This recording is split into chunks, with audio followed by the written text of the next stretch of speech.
Tunatumia Facebook, ni nzuri, lakini maudhui ambayo tunayaangalia hayafai. Na sasa hizi mtandao unaenda viral sana ni TikTok. Si ndio? Chochote utakacho utakiona. Na mtu ametoka huko, katazama vya kutosha, na anakuja hapa anaonekana kama ni mtu mwingine. Lakini nini? Ni mitandao. Na ninapozungumza hapa inawezekana kuna mtu kabisa anasema, sijui umejuaje kama mimi ndio nina vitu kama hivi. Ni dhambi na kutafuna. Wakati mimi naanza kutumia mitandao, ilitaka kuniletea uharibifu. Kuna wakati hata uendi ibadani, niko na tehama na simu. Niliapa siku moja, yani hadi nilishangaa. Nilisema Mungu, na nilikuwa sijaokoka, lakini sinajua sisi watoto wachungaji tunaisigi kama tumeokokea nini humo. Baadaye nikamwambia Mungu, nikasema kuanzia leo hii simu nitaitumia kwa ajili ya kueneza injili. Nikajiapiza. Nikasema Mungu, nikifanya tofauti, chochote nikikitazama kibaya kinacholeta dhambi, Mungu naomba nikawe kipofu hapo hapo. Yaani siku zile huyu Mungu wetu angekuwa mwanadamu, ningekuwa kipofu mimi. Ningeshaka kwa kipofu muda mrefu. Nilipojiapiza hivyo, sio siku imeisha, masaa yamepita. Lile nilolisema nimeisha lisahau. Lakini Mungu badala ya kunifanya kuwa kipofu, cha ajabu Mungu alichokifanya, nilikuwa na, unajua miaka ya 2019 18 ukiwa na Samsung, unajua unaonekana wewe wa maana ilikuwa ndio Samsung zilikuwa S80. Basi ukiwa nao unaonekana wewe sasa umepiga hatua sana yani, sidiwe. Cha ajabu Mungu alichokifanya, ile simu nilipokuwa nimeiweka hapa, yenyewe tu ghafla kioo chote kikawa cheusi, kina wino chote, sijafanya chochote. Yani yenyewe kama yenyewe ikawa na kioo yani wino chote kimekuwa keusi, yani cheusi kama hivi. Nilizunguka mafundi wote, walisema haiwezekani. Mpaka ile simu ilibidi nikasema mzee aliniona natumia Kiswahili yuko sasa hizi umeona nini? Nikamwambia baba, sasa hivi ninahitaji kuwa karibu sana na Mungu, ndio maana nimeamua niuze ile simu. Ili niwe naona ile ilikuwa inanipotezea muda. Alinitia moyo akasema ni kweli tulikuwa tunaona unapotea. Ashukurie Mungu aliyesema na wewe. Kumbe hakuna. Bwana Yesu asifiwe sana. Yote ilikuwa nini? Swala inafanya kwamba dhambi za siri zinafanyika kupitia nini? Tehama. Watu sasa hivi hawajaoana, wanatumia hata video WhatsApp call. Si ndio? Kijana anaongea na binti. Nyie wazee mnasema tunataka msiwasiliane mpaka muoane. Na inatakiwa mkiwa na maongezi yote mje hapa kanisani na mzee wa kanisa awasimamie. Sawa.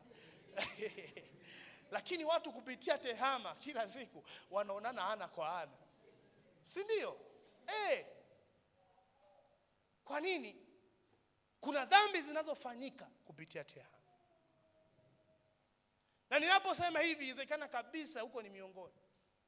Tehama imekuharibu tangu umepata hiyo simu. Yaani unajua mimi ninachomshukuru Mungu, wakati wote nilipokuwa ninaamua kutumia simu, nilikuwa ninajichunguza, naona kabisa tangu nimekuwa na simu kabisa nilikuwa naanza kujiona nimepwaya. Tehama ilikuwa inanipeleka, yani unajikuta hata muda na Mungu haupo. Hata we mwenyewe unajijua. Inawezekana hata kuna mambo ambayo unayo ya siri, ni dhambi inayokutafuna kila siku na hakuna anayejua. Siku unaweza kaumbuka, unafikiria ni kitu cha msingi, inawezekana ukafanya namna yoyote, ipo siku utaumbuka. Bwana Yesu asifiwe sana. Utaumbuka. Kwa hiyo Angalia mambo unaangalia mambo yasiyofaa, kusikiliza au kushiriki maudhui mabaya. Watu wanasikiliza vimiziki isiyofaa, kutumia tehama.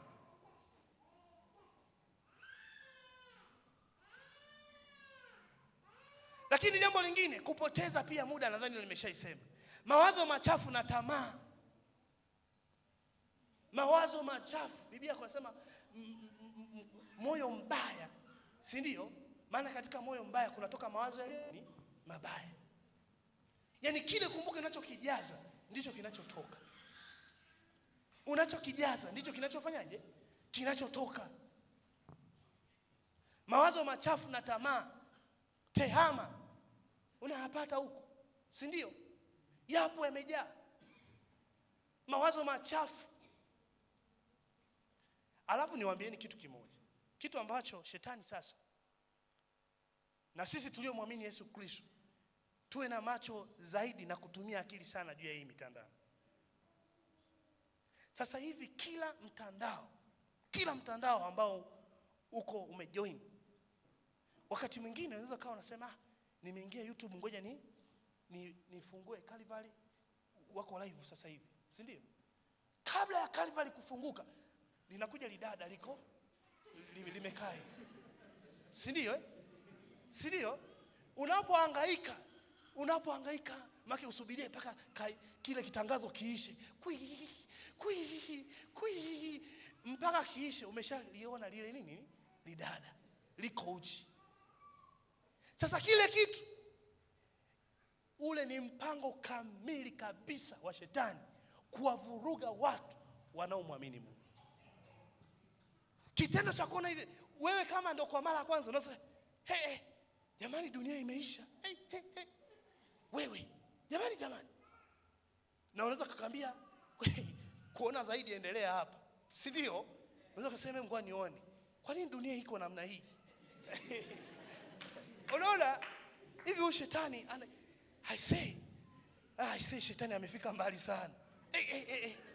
Wewe ndo unazidi kufika mbali, shetani yuko pale pale. Wewe ndo unazidi kumsogelea huko aliko. Naeleka vizuri?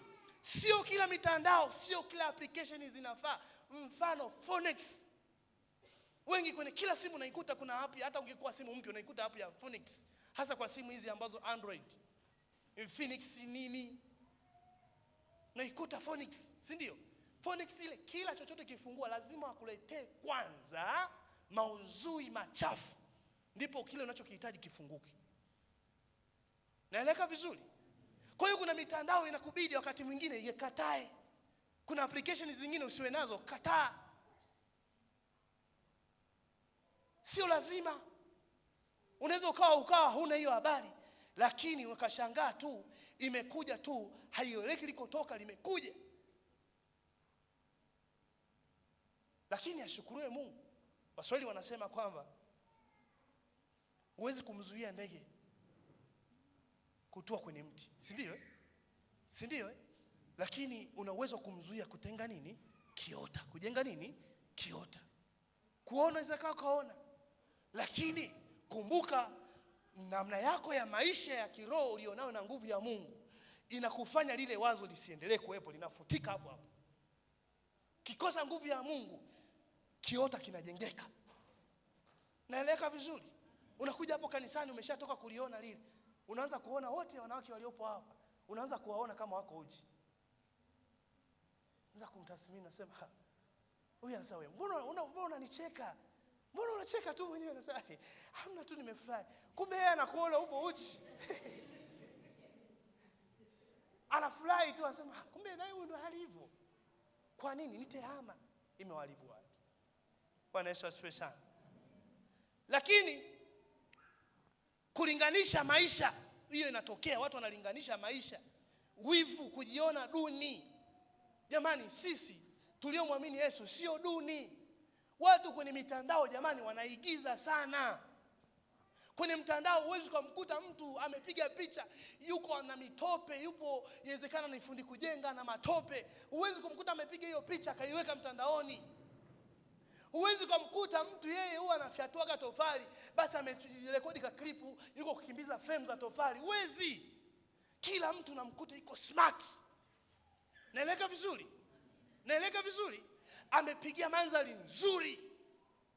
Watu wanafanya vile kuvutia wengine uendelee kufuatilia pia profile yake, alafu lakini wakati huo yeye analipwa. Kwa hiyo wewe wakati mwingine unaweza kupata wivu kusema inakuwaje inaonekana mimi niko bado sana. Utaingia kwenye tamaa ambazo hazipo. Ile ni mitandao tu, sio uhalisia wa maisha. Jamani sawa? Si unaona hata hizi AI ukimpa picha yako, unaambia hebu hii picha yangu niwekee, hebu nitengenezee niwe kama vile nimepanda boti. Si picha inatokea jamani? Si ndio? ChatGPT ukimpa tu hapa nionekane kama vile niko kwenye gorofa, nimekaa na kunywa na juice. Unatokea tu, picha inakuwa safi, unaweka. Na watu wakikuona utasikia hongera, hongera sana. Sasa naona Mungu anazidi kukuinua. Amna, yuko uyole hapa na hajakaa kwenye gorofa, ile ni AI. Unawapa watu mizigo, wanaanza kumlilia Mungu kwa ajili yako. Wazidi kuwasa Mungu muinue kijana wetu. Wachungaji wetu hawa wazee hawajui haya mambo ya AI. Kwa tunawapa mizigo mingine ambayo hata haipo. Umepiga picha huko kwenye kagari. AI ChatGPT kimwambia hebu nitengenezee ka video ninaendesha gari. Si ndio? Ananitengenezea video niko naendesha nini? Gari. Nikaweka na status.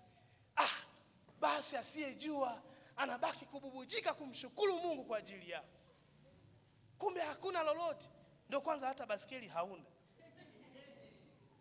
Jamani, madhara mengine kupunguza ushirika na Mungu. Kukosa muda wa maombi. Yakobo 4:8 pale. Tunapunguza ushirika na Mungu. Madhara ya kiroho. Ushirika na Mungu unapungua. Lakini jambo lingine, utegemezi. Tunaita addiction. Kushindwa kuacha simu kuna athiri maisha ya kiroho. Yaani kuna mtu mwambie aache chochote lakini isipokuwa nini? Simu. Leo hii fuatilia hata watu waliooa na kuolewa. Migogoro mingi sana inasababishwa na tehama. Hakuna kitu kingine. Tehama. Na wamewekeana na mipaka. Simu yangu ni ya kwangu, ya kwako ni ya kwako. Mimi huwa sikubaliani, lakini kuna wachungaji wetu huwa wanafundisha hata hicho, wasema ukitaka kuwa salama, simu ya mke wako iache kama ya mke wako. Ya mume wako iache kama ya mume. Jamani, nyinyi mlisema hapa hawa si wawili tena, bali ni mwili mmoja, si ndio? Maana kama mwili mmoja chochote ninachokifanya mimi jamani, kwamba maana ninachokifanya mimi hata mke wangu anafanyaje? Anafanya na anajua. Mimi na mke wangu hata fingerprint tumeshare. Nikasema mke wangu, inaweza siku nikakatika kidole, sasa nani nitakaye nisaidia kutoa fingerprint? Share naye. Ila tena ni kwa hiari tu, wala sio kumlazimisha kwamba lazima. Na yeye mwenyewe simu hata anasema lazima tu share. Inaweza ikatokea naumwa siwezi kufungua hata nipate nitafanyaje? Tuna share hata fingerprint. Hata ningeacha hii simu nyumbani siku nzima, sina shida yoyote. Sina shida yoyote. Sina shida. Hata mke wangu akasema bwana, niazime hii simu yako. Yaani hata sisemi ngoja tuone kwanza. Maana ukitaka kumjua mtu ambaye hayuko salama, niazime simu yako, utasikia ngoja kwanza mara moja. Kuna vitu anavitoa kwanza, ndipo afanyaje? Akupe. Kwa nini usitoe tu moja kwa moja tu hivi? Na hiyo tu ni rahisi tu kujua kabisa hapa hamna mtu hapa. Si ndio? Lakini tehama imefanya watu ndoa ziparanganyuke. Hivi bibi tehama hivi. Jamaa mmoja jana, ilikuwa juzi, jirani yangu ametoka na gari tu. Tukasalimia na kaenda. Nikiwa nimesimama hapo, karudi yuko pio kaacha gari bali kafika nyumbani. Ametoka sasa, ndugu yangu nilisahau simu. Si unajua vitu hivi bwana, yaani naona kabisa msala hapa. Unajua kabisa huyu hamna kitu. Huyu kuna mambo yake kwenye tahama humu. Ana vitu vya asili, na ndivyo ilivyo.